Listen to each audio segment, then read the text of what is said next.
Hello everyone and welcome back to another Raiders video. In this video, I'll give you my Raiders-Packers game preview, so let's get into it. The Raiders are now 1-3 and facing possible 1-4 after playing the Packers. The Packers are not that great of a team, but they are a pretty solid team. I said that in the offseason. I actually had this as a loss in my record prediction video. I'll keep it as a loss, honestly. The Packers are, I think, just a better team. Like, their offense has weapons. I like Jordan Love, and their offense is good enough.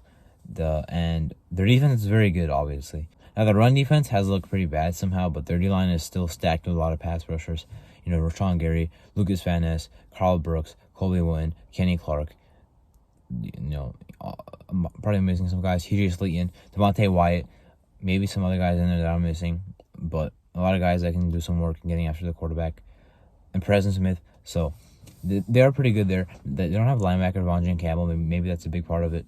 But pretty good in the secondary as well, at least when they're fully healthy. And their offense has not proved to be good this year at all, so I wouldn't really trust them to be good in this game. So, I hope we score at least 20 points. That would be big. Our defense has not looked bad the last 2 weeks, so got to keep up offensively with them.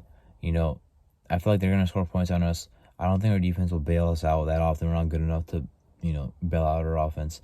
It has to be the other way around. Our offense is talented enough, but has not played up to that talent level. And, the defense can't really do anything after that. So the offense has to play a lot better. We have to run the ball in this game. Somehow the run defense is not good. So, we have to take advantage of that. Josh Jacobs has to get going. Last week had a lot of total yards, but not many rushing yards. Still only averaging 2.7 yards on the ground for the year. Got to do better than that. Jimmy Garoppolo is back. I think right now it's the right move over O'Connell, because even though O'Connell, we like, obviously, he didn't play that good against the Chargers, and we need him to kind of still stay on the bench and learn. I think he will do that. I think he'll probably start some other games this year, whether Garoppolo's hurt, or maybe if the season's going off the rails. But even then, Garoppolo has to play well. He has not been exactly great.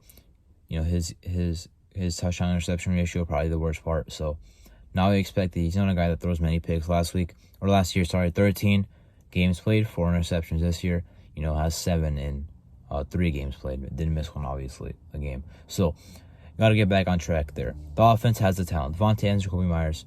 Other guys in there, of course, Hunter Effort not really utilized. The tight end duo not really utilized. And Josh Jacobs has not really got it going this year. It's mainly Jacoby Myers and especially Davante Adams. And that's about it. Now, how will the O-line do? Because in the last 2 weeks, they were really bad at pass protection. But in the first 2 weeks, they were elite, obviously. And they've been bad in run blocking all year, all 4 games. So that's what concerns me here.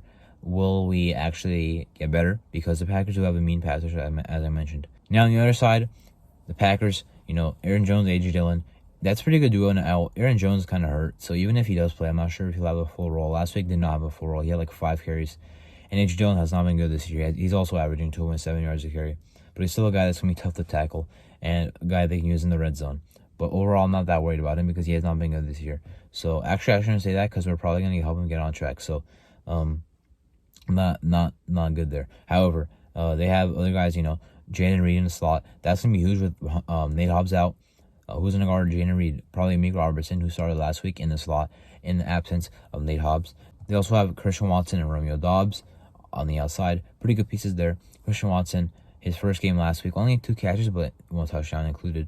And Romeo Doubs had a pretty nice game, had a pretty nice season so far. And Jordan Love, as I mentioned, not a fan of him when he was at Utah State, not a fan of him as a prospect. But now that he's in the league and the starter, I kind of do like him. And for our injuries, of course, Vontae Adams is questionable, but he'll probably play. And then Ja'Cory Bennett and David Long. We need them, obviously.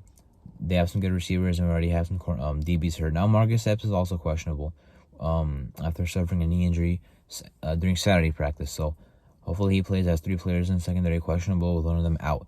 Hopefully he plays. Anyway, that was my Raiders-Packers Week 5 game preview. I'm Marto, and thank you for watching.